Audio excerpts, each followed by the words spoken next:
Ok, muy bien, o sea, también me mandaron anuncios por WhatsApp. Recuerden, pongan sus celulares en que nada más haga zzz, o en apagado o en modo avión, cualquiera de las dos cosas. Si necesita recibir una llamada, pónganlo en que haga zzz, porque luego pues sí ponen y no, resulta que le pusieron la cumbia de no sé quién y estamos todos. No, entonces pónganlo en vibración. También otro anuncio, se necesitan ujieres. Creo que la mitad de los ujieres están enfermos, entonces necesitamos ujieres el domingo en la mañana, necesitamos ujieres el domingo en la tarde. El miércoles es un caos, a veces nada más viene uno y tenemos que agarrar el primero que está allá atrás, por ahí, despistado, es el que pasa. Pues se pone así como que caótico. Entonces, les invitamos a hablar con el hermano Manuel, de 15 años para arriba. Hombres de 15 años para arriba pueden hablar con el hermano Manuel para lo que es ser ujier, ya sea en la mañana, en la tarde o el miércoles. Y si hay alguien que está disponible en los tres horarios, puede decir. Entonces, eso es otro anuncio especial. Vamos a continuar con el estudio. No vamos a ver ahora por el tiempo, no vamos a ver el libro de Lucas, lo estábamos viendo. Vamos a tomar un poco de tiempo a ver lo que estábamos viendo la vez pasada. El domingo en la tarde estábamos hablando acerca en un estudio que estamos haciendo, que llevamos los miércoles. Los miércoles estamos llevando un pequeño estudio que se llama Viviendo como Iglesia. Hemos estado viendo varios temas que tienen que ver con la unidad de la iglesia, principalmente ronda alrededor de ello. En ello vimos varias cosas que tienen que ver con con lo que es nuestra comunión como miembros de la iglesia, tiene que ver con nuestras actividades y responsabilidades como iglesia. Y el domingo en la tarde, la semana pasada, estábamos viendo la comunión en la iglesia. Estuvimos viendo que las relaciones sanas en una iglesia tienen que ver con el amor en Cristo Jesús. Vimos un poco de el amor cristiano, lo importante que es, y íbamos a comenzar a ver 6 aspectos de la comunión amorosa en una iglesia.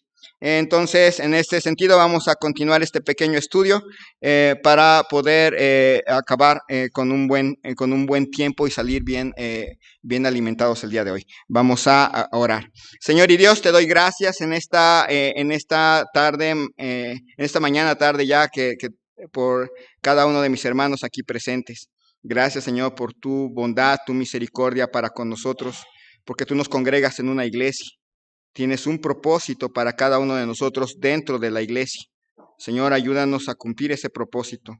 Que esta iglesia pueda reflejar un poco de tu gloria. Que podamos como iglesia convivir de tal manera que se pueda notar lo sobrenatural que es que Cristo esté en nosotros a través de cómo nos comportamos unos con otros. Bendice, Señor, este tiempo.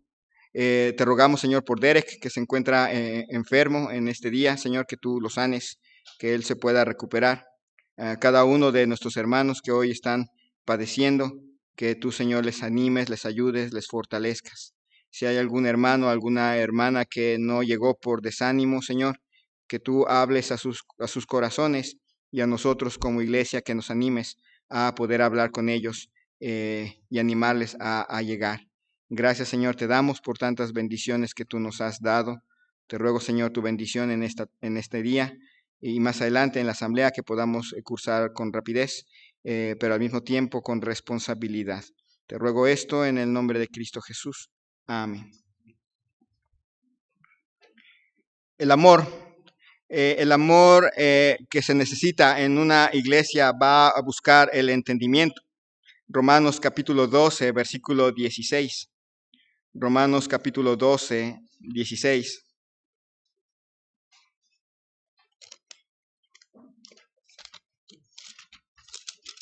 Dice así la palabra de Dios: unánimes entre vosotros, no altivos, sino asociándoos con los humildes, No seáis sabios en vuestra propia opinión, unánimes entre vosotros y no altivos. ¿Se imaginan una iglesia donde todos como iglesia trabajamos para combatir el orgullo? Luego me he dado cuenta y lo que lo vamos a estar viendo más adelante. A veces necesitamos ser claros. Necesitamos ser bastante claros y honestos con nosotros mismos, ¿no? Y dejar de decir, bueno, porque yo conozco iglesias donde cuando en realidad pasa en nuestra iglesia, el orgullo. Luego a veces lo topo ya más de frente. El orgullo nos atrapa a todos.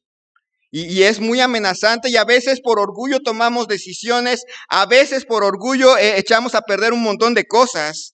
Pero en una iglesia como la nuestra, trabajar para caminar en la unanimidad implica que ese amor alcanza a todos los que son distintos a nosotros.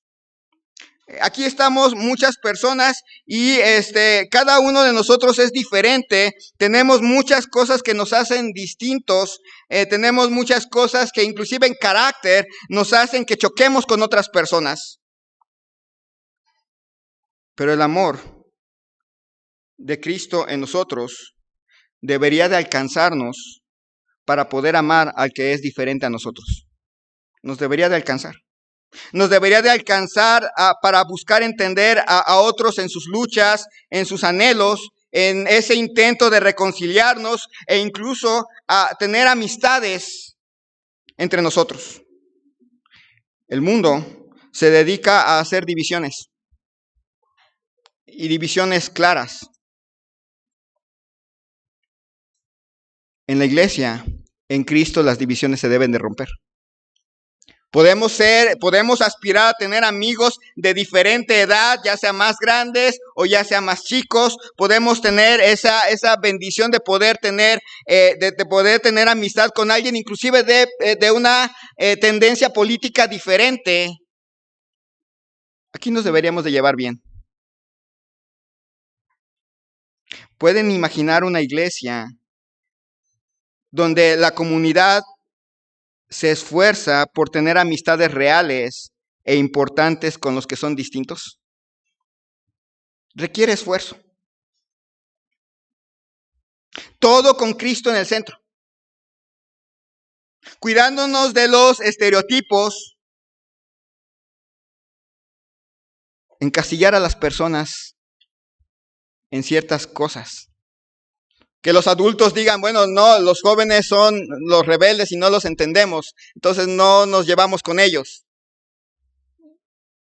No, una actividad entre jóvenes y adultos, no, porque ellos son la gente grande a la cual no debería de existir en la iglesia. También cuidándonos de ser sensibles. ¿Se acuerdan del dicho que dice, el león cree que todos son de su condición?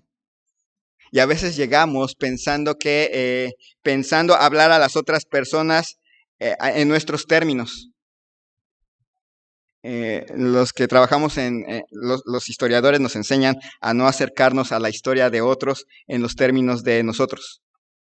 Porque cuando nos acercamos a la historia desde nuestros términos del siglo XXI, a gente del siglo III, pues cambia mucho la perspectiva de lo que estamos viendo y no les entendemos. Así, a nivel historia local, cuando llegamos nosotros con nuestra carga de cultura, con nuestra propia personalidad y esperar que la otra persona sea igual a nosotros o tratarle como si la otra persona está obligada a ser como nosotros, nos lleva a peleas. El amor busca entendimiento, busca unanimidad. Primera de Juan, capítulo 4, versículos 10 al 11.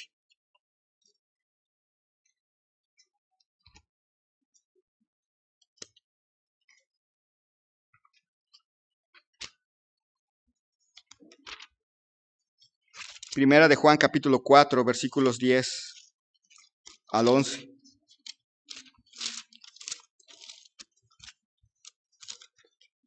Dice así: en esto consiste el amor, no en que nosotros hayamos amado a Dios, sino en que Él nos amó a nosotros y envió a su Hijo en propiciación por nuestros pecados. Amados, si Dios nos ha amado así, debemos también nosotros amarnos unos a otros. El amor, vemos que requirió, la muestra de amor de Dios para con nosotros implicó sacrificio. Nuestra comunión debe caracterizarse por el sacrificio. Somos una comunidad que se reúne no para ser servida, sino para servir.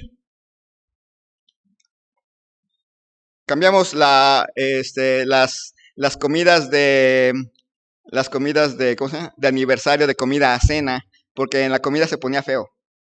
Me fijaba que en primer lugar hacía calor. En segundo lugar terminábamos el servicio y salíamos allá abajo con hambre. Y en tercer lugar, la gente se sentaba y esperaba que cierto grupo fuera por los platos, fuera por las charolas y empezara a servir.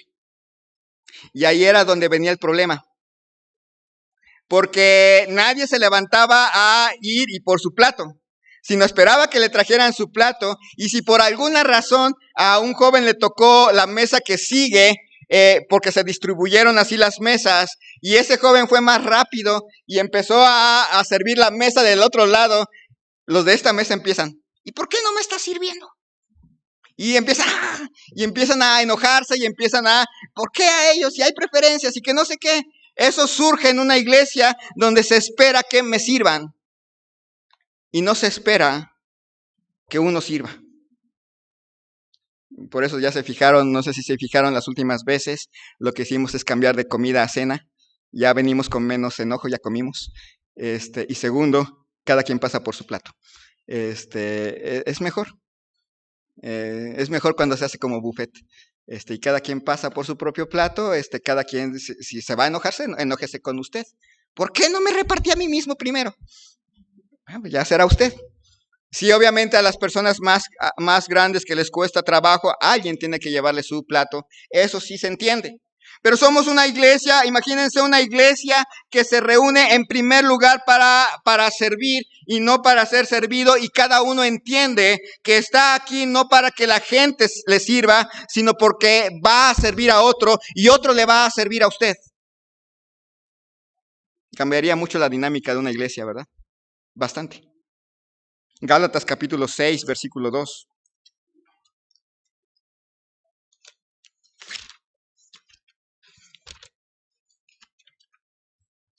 Gálatas capítulo 6, versículo 2.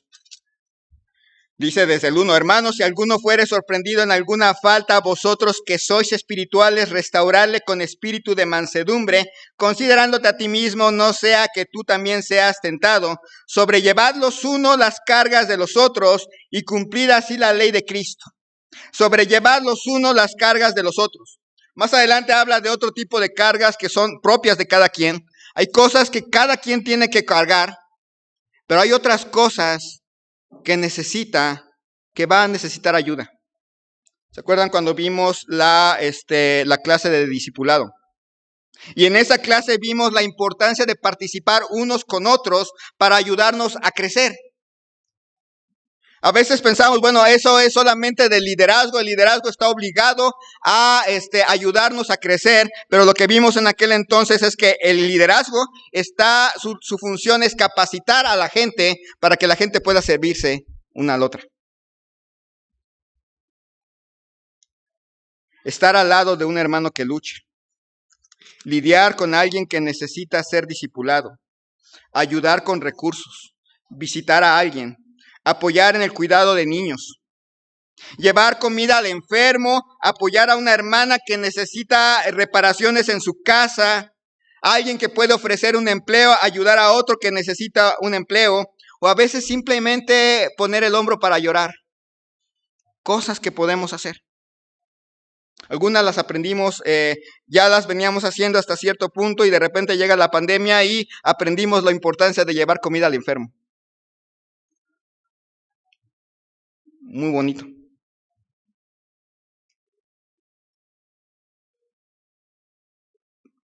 El amor requiere sacrificio. Cuesta. A veces va a costar dinero. a veces va a costar un poco de esfuerzo. A veces va a costar algo que nos cuesta mucho trabajo a nosotros, tiempo. Pero imagínense una iglesia donde cada quien está dispuesto a sacrificar algo de sí para servir a otros. Una iglesia donde busca entender a la otra persona, una iglesia donde busca servir a la otra persona, una iglesia que busca conducir a los demás a la santidad. Juan capítulo 17, versículo 17.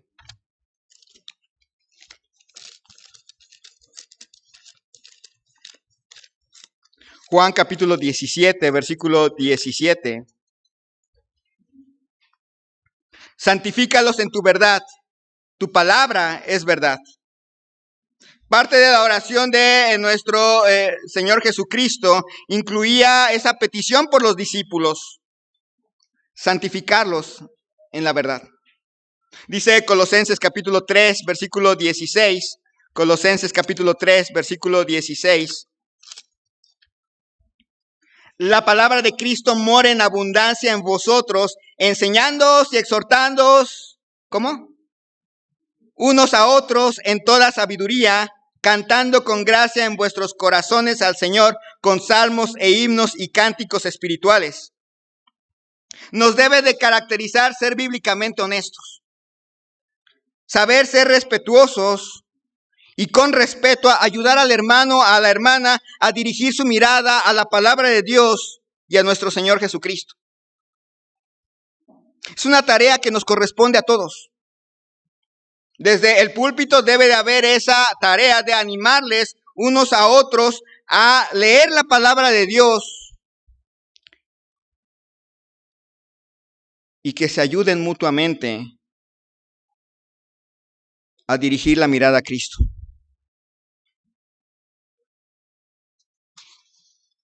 No me imagino hermanos que llegan y, no, tengo un problema, hermano, ¿cómo que ve esto y esto y esto? Y el hermano le contesta, tú no te preocupes, al que madruga Dios lo ayuda. Levántate más temprano. Sí, me levanté más temprano, pero el ladrón se levantó más temprano y me asaltó en la ruta. Otro hermano, no, pues sí, hermana, no, la hermana, no, hermana, ¿cómo ve? Tengo una lucha ahí en mi casa. No, usted pégale a su marido. Agarre una chancla y lo primero que encuentre. Y ahí están aconsejándose. El joven, no, sí, conquístala. No, o la señorita, sí, ponle trampas para que caiga. No es así. La responsabilidad de todos es leer la palabra de Dios y llevarnos a consejos bíblicos. Llevarnos al consejo de la palabra de Dios. Agarrar la Biblia y animarnos unos a otros en la palabra de Dios, no en los consejos que hemos aprendido. Inclusive a algunos a veces pensamos y confundimos la experiencia con la biblicidad. Me acuerdo que hace tiempo teníamos esa lucha aquí en que es que la experiencia dice esto y yo creo que debe de ser así, pero la Biblia dice esto. ¿Cuál cuenta más? La Biblia. Nuestra realidad debe ser interpretada a la luz de la Biblia y no al revés. No somos católicos. Santiago 5:16.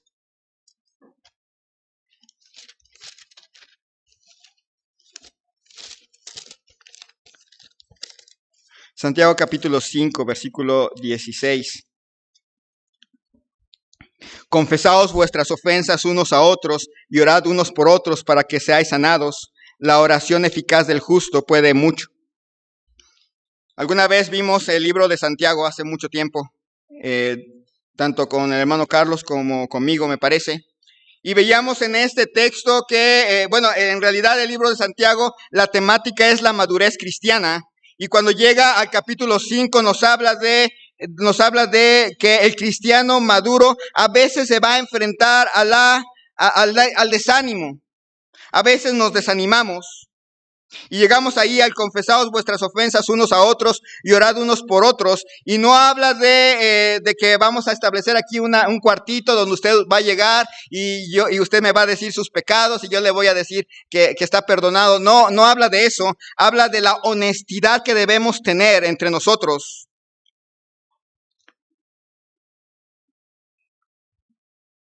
para manifestarnos en lo que estamos mal. Debemos aprender a ser honestos. Debemos aprender a ser honestos con nuestras propias luchas, en primer lugar.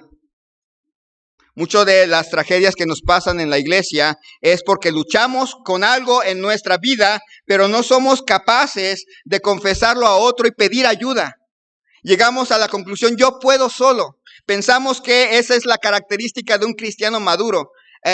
Batallar por sí mismo con sus luchas, batalla con el enojo o batalla con otro pecado y está ahí ese pecado y piensa, yo puedo manejarlo solo. No es cierto. Y todos nosotros podemos pensar como iglesia que tenemos muchos ejemplos de que así no son las cosas. Necesitamos ayuda. Debemos aprender a ser honestos. Debemos aprender ahí en Efesios capítulo 4, versículo 15, a ser honestos al hablar a otros de la palabra de Dios.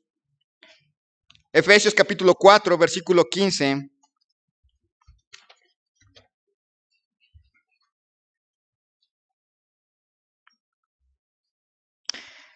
Sino que siguiendo la verdad en amor, crezcamos en todo en aquel que es la cabeza, esto es Cristo. Viene de una serie de acciones que Dios constituye a unos apóstoles, a otros profetas, a otros evangelistas, pastores y maestros, y los constituye para perfeccionar a los santos, para la edificación del cuerpo de Cristo, hasta que todos lleguemos a la unidad de la fe y de todos, lleguemos a la unidad de la fe y del conocimiento del Hijo de Dios, a un varón perfecto, a la medida de la estatura de la plenitud de Cristo, para que ya no seamos niños fluctuantes, llevados por doquiera de viento de doctrina, por estratagema de hombres, etcétera, sino que siguiendo la verdad en amor. La iglesia, los maestros, el pastor, estamos puestos aquí. El liderazgo que predica la palabra de Dios está puesta aquí para guiarles a crecer en el Señor, en la palabra de Dios. Debemos ser honestos, hablar a otros de la palabra de Dios, aun cuando a la otra persona le cueste trabajo escuchar. A todos nos pasa. Es cierto, no es lo mismo que alguien llegue y nos diga que estás mal, así nada más, a que alguien llegue con la palabra de Dios y diga, oye, yo estoy viendo que tu actitud está mal, porque según la palabra de Dios, no debe ser así. Debemos aprender a hablar a otros de una manera honesta. Es una responsabilidad mutua. Dice Hebreos 3:13, Hebreos capítulo 3, versículo 13.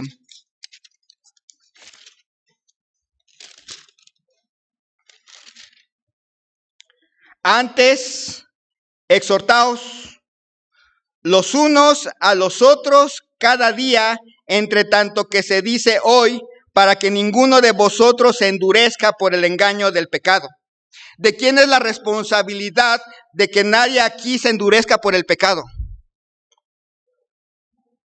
¿Nada más mía? No, ¿verdad? Es responsabilidad de todos. Es responsabilidad de todos que nos estemos exhortando unos a otros hoy. Quiere decir que es una actividad constante, es una actividad que deberíamos de estar haciendo todos. Ya no viene un hermano y en lugar de estar, es que el hermano Eder no ha de trabajar con él. ¿Y qué hicimos nosotros como iglesia para ayudarlo a que no se endureciera? Cae alguien en algún pecado, y ya vimos que no nada más es un pecado, hay un montón de cosas. Cae alguien en un pecado, llega un hermano, ¿a qué crees? Te tengo el chisme del momento. No, mira hermano, la palabra de Dios dice que el chisme es pecado. No, ¿qué hacemos? A ver, cuenta. No, no es chisme, está desenmascarando a... No es así. Es un deber, es un deber colectivo, es un deber colectivo cuidar a los que han tropezado, es un deber colectivo restaurar a los que han caído, es un deber colectivo reponer a quien está siendo disciplinado. Hablar verdad no solamente cuando es claro el pecado, también hay que sabernos ayudar en buenas decisiones. No siempre es estar regañando a alguien porque está haciendo algo mal. Es también apoyarlo cuando tiene que tomar una decisión. Es también apoyarlo a dejar hábitos que no le van a ayudar a crecer. Desarrollar disciplina nos va a ayudar. Imagínense una iglesia así, donde buscamos entendernos a pesar de nuestras diferencias, donde venimos aquí para servir y no para ser servidos, donde venimos aquí a cumplir nuestra responsabilidad de cuidarnos unos a otros. ¿Le gustaría una iglesia así? Cambiaría bastante la dinámica. Algunos dirán, no, es que eso pasa en otras iglesias, la nuestra es muy amorosa. Bueno, si por algo estoy tomando este tema, creo que lo necesitamos. Dice Colosenses capítulo 3, versículo 13, Colosenses 3:13.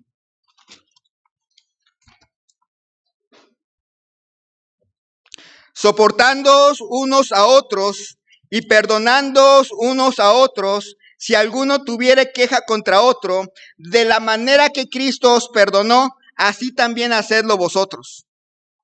Además de decir la verdad, debemos aprender a perdonar. Y debemos aprender a reconciliarnos cuando la comunión se rompió. Aquí no, en la iglesia del Señor no es válida la idea de que puedo mantener cierto rechazo a una persona que me lastimó. De hecho, el perdón de Cristo es la base del nuestro. De la manera que Cristo os perdonó, así también hacedlo vosotros. Hay dos reacciones que tenemos cuando alguien peca contra nosotros: amargura o venganza. Son reacciones carnales que llegan a la vida de algunos de nosotros cuando alguien nos hace daño. A lo mejor no le decidimos guardar silencio porque ya sabemos lo que nos va a responder. Porque desgraciadamente a veces alguien dice, voy a tratar el problema y le voy a decir, hermano, hermana, me hirió. Y la respuesta es, pues, por sensible, 2 trabajos tendrás. Y ya mejor decide la persona guardarlo. Y crea amargura. Y viene a la iglesia, está aquí, pero ve a la persona y le causa algo ahí en su corazón que no le permite decirle hola, que no le permite estar con esa persona, porque está ahí la amargura. Y es lo que normalmente en una iglesia se hace. ¿Por qué? Porque no se espera que la persona se vengue. Pero esa es la otra. Venganza. Y ya que tiene el momento de repente se encuentra con algo que le permite hacerle daño a la otra persona, se lo suelta.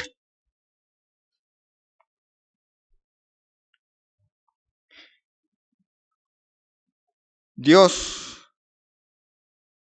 piense esto: cuando esa persona peca contra usted, Dios no se ha apartado de esa persona. Esa persona que usted no puede tratar sigue siendo su hijo. Sigue siendo hijo de Dios. Sigue siendo parte de la familia de Dios. Esa persona que en algún momento le hizo algún daño, Cristo ya había muerto en la cruz por ese pecado también. ¿Cómo podríamos dejar que el pecado que Dios ya ha perdonado se interponga entre nosotros y nuestros hermanos y hermanas en Cristo? Ponemos una barrera cuando no hay barrera entre Dios y esa persona. En la parte final.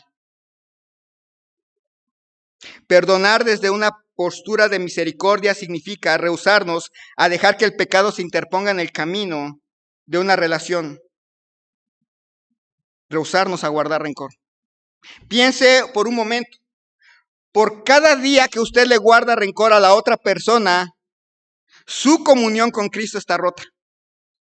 No importa que usted haga aquí cosas buenas, no importa que usted se lleve bien con el resto de la iglesia, no importa que usted haga muchas cosas buenas y dé mucho dinero a la ofrenda, por cada día que usted le guarda rencor a la otra persona y que no le puede saludar, su relación con Dios está rota.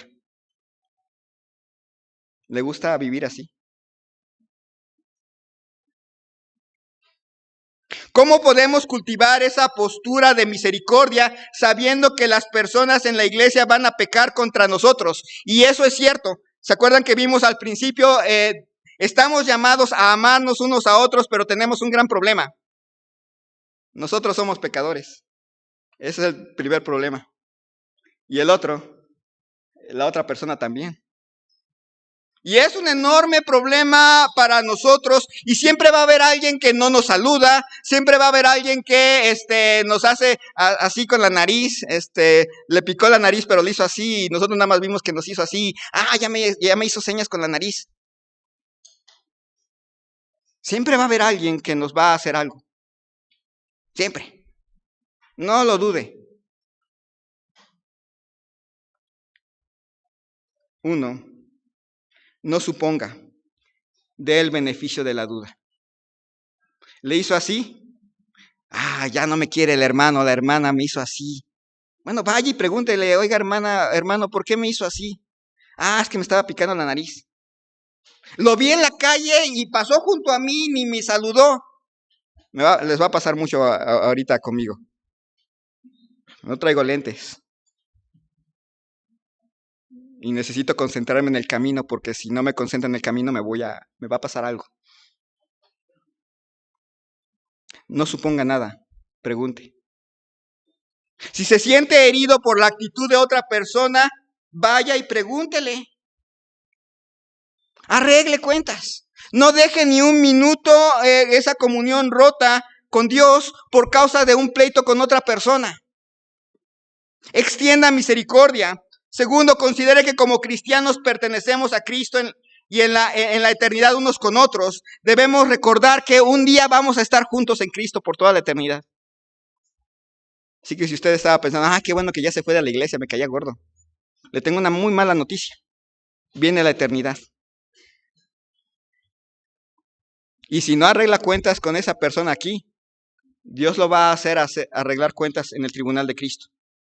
Allá se van a tener que parar uno frente al otro y delante del Señor a arreglar por qué no se hablaban en la iglesia. A arreglar por qué actuaron contra la persona, a arreglar cada asunto. Y diría, no pasa en nuestra iglesia. Llevo 1 año y medio de pastor y ya me he dado cuenta que somos una iglesia somos una iglesia en la cual nos hemos hecho muchas cosas. No hago esto porque pues está ese hermano y así están. Ahora ya se ha bajado un poquito.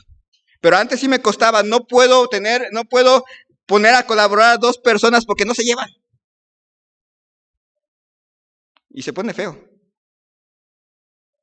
¿Se imagina una iglesia donde finalmente asumamos nuestra responsabilidad y nos pongamos a arreglar nuestras diferencias? Pedirnos perdón, si tenemos que pedir perdón. Veíamos en escuela dominical un énfasis que vimos hace tiempo, un cristiano no puede permanecer en el pecado. No puede permanecer en el pecado. ¿Cómo el rencor puede estar en una persona todo el tiempo? No podría, porque ser rencoroso es pecado. Y una persona que es rencorosa por naturaleza y que le gusta el rencor, necesita agarrar el evangelio otra vez. Imagínense una iglesia donde buscamos entendernos, nos sacrificamos unos por otros, extendemos misericordia unos a otros. y nos conduce a la comodidad en el sentido de abrazarnos, arroparnos. 2 Corintios capítulo 1, versículos 4 y 5. Con esta cita termino. 2 Corintios capítulo 1, versículos 4 y 5.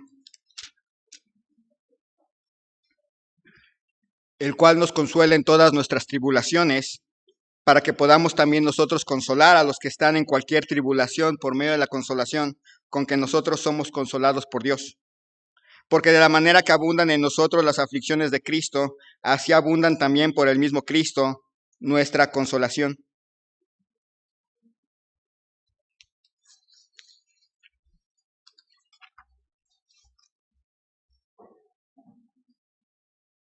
Nuestra vida debe caracterizarse por amabilidad.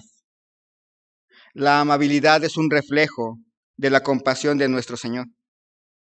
¿Se acuerdan que un día vino un leproso y pedía ser sanado y le preguntó a Cristo que qué quería y que fuera sanado y Cristo lo sanó? Los cristianos no fuimos hechos para sufrir solos. Fuimos hechos para encontrar la consolación en Dios. Y Dios planeó que la consolación la encontráramos en la iglesia.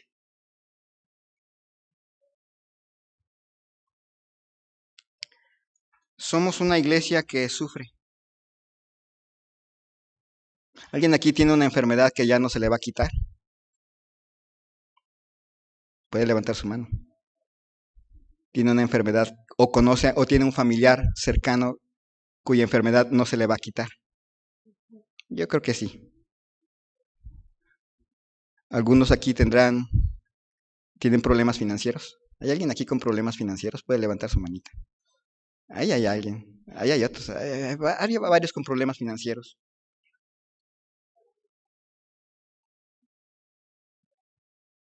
Han pasado por la pérdida de un familiar. Hay varios aquí. Habrá alguien aquí, no, ya no levanten la mano, pero va a haber aquí gente que tiene problemas en su familia y que no se pueden resolver. Va a haber gente que se siente sola, aún casados que se sienten solos, solteros que se sienten solos. Va a haber personas que batallan con la vejez, otros que batallan con sueños que no se pueden realizar y que ya empiezan a notar no se van a realizar jamás. Aquí es donde deberíamos de tener consuelo. Aquí es donde deberíamos de encontrar personas que nos van a dar palabras suaves, abrazos, oraciones, con los cuales nos podemos sentar y compartir, esta es mi pena. Y la persona nos va no a regañar, sino a escuchar. Porque en esta iglesia hay personas que sufren enfermedad, hay corazones rotos, hay duelos que no se solucionan, hay situaciones desesperadas, hay soledad, hay crisis. Pero también en esta iglesia creo que hay gente que ayuda de una manera práctica. A veces no tienen otra cosa que hacer más que estar presentes. Cantar más fuerte cuando a la otra persona no le sale el canto. No sé si alguien aquí ha tenido esa experiencia de que llega y el primer himno lo hace llorar, o el segundo o el tercero. Y ya no puede cantar, pero el que está al lado canta por usted. Se oye bonito. Siente ese aprecio.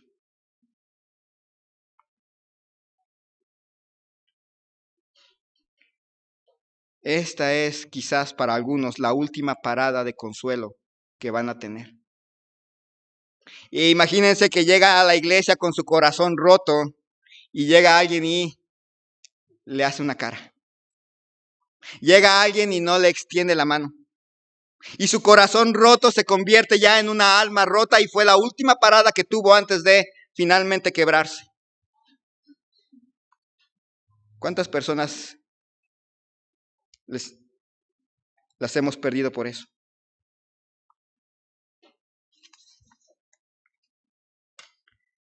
Jonathan Edwards dijo algún día, el cielo es un mundo de amor. Y allí nuestro amor por los demás será perfecto y completo porque va a fluir eternamente de aquel que es amor. Muchas personas han pasado por nuestra iglesia y algunas ya se fueron a casa, pero otras simplemente nos dijeron adiós o se fueron sin despedirse y habría que preguntarnos por qué se fueron. Nosotros estamos aquí y habría que preguntarnos por qué nos quedaríamos hasta el final.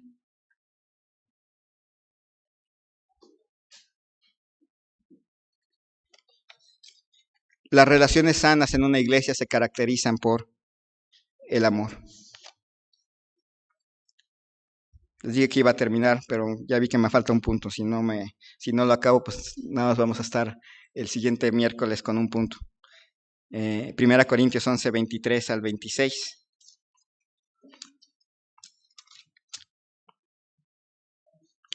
Porque yo recibí del Señor lo que así también os he enseñado, que el Señor Jesús, la noche que fue entregado, tomó pan, y habiendo dado gracias, lo partió y dijo, tomad, comed, esto es mi cuerpo que por vosotros es partido, haced esto en memoria de mí.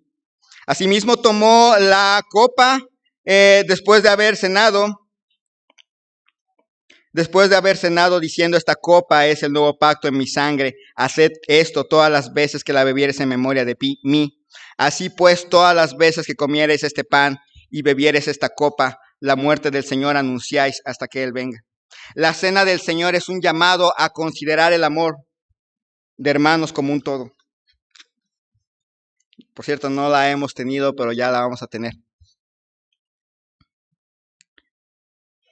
¿Se acuerdan que cuando vimos este pasaje, alguna vez enfatizamos que tomar la cena indignamente no se refiere nada más a un pecado personal, se refiere a nuestra actitud en la iglesia? ¿Cómo podemos ser fieles y amar a toda la congregación cuando simplemente no es factible conocer bien a todos los miembros de la iglesia?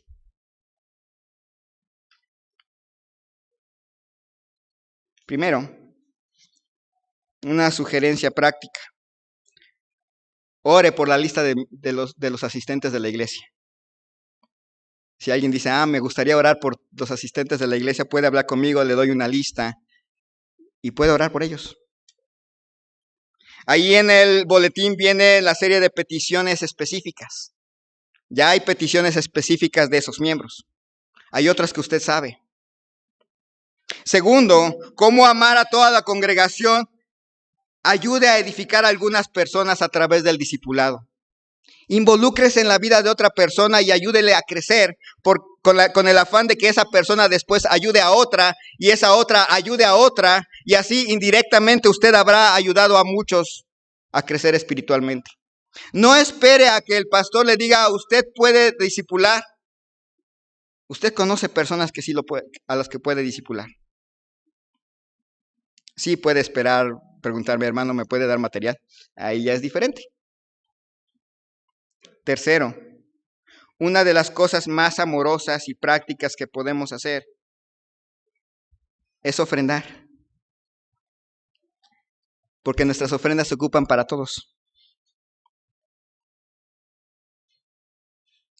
Lo que reunimos, lo usamos todos. Y tercero, y cuarto, acepte el compromiso de ser miembro de la iglesia y participe.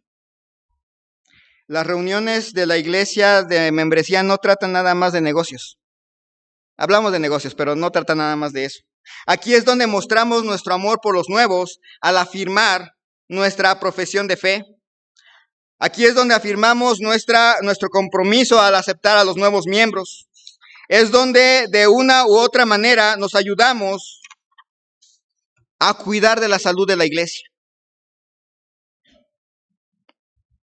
Imagínese una iglesia así.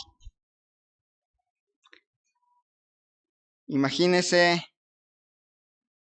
una iglesia de esa forma. Sería bonito, ¿verdad? pero cada quien es responsable de ayudar a que esta iglesia sea así. Vamos a orar.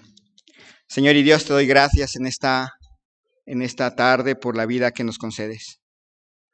Tú tienes un plan para tu iglesia y ese plan está bien plasmado en tu palabra. No es cuestión de investigar mucho o de inventar formas. No, tu palabra es bastante clara. Y el amor en Cristo es lo que caracteriza a una iglesia con relaciones sanas. El amor en Cristo es lo que nos ayuda a entendernos. El amor en Cristo es lo que nos ayuda a perdonarnos. El amor en Cristo es lo que nos ayuda a animar a otros a seguir tu palabra. Inclusive el amor en Cristo es lo que nos va a ayudar hoy y nos ayudará en el futuro a cumplir con nuestra responsabilidad con nuestra iglesia, al ofrendar, al asistir a las reuniones, al involucrarse más. Es el amor el que nos ayuda, el amor en Cristo el que nos ayuda a venir aquí a servir y no a ser servidos.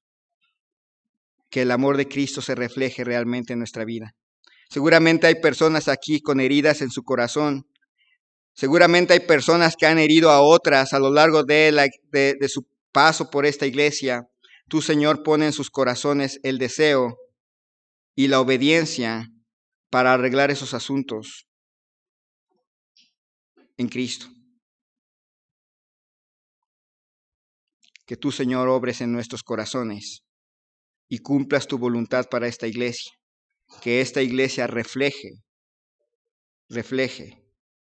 a nuestro Señor Jesucristo, aunque sea un poquito. Gracias, Señor, te damos. Te pido, Señor, tu bendición en el nombre de Cristo Jesús. Amén.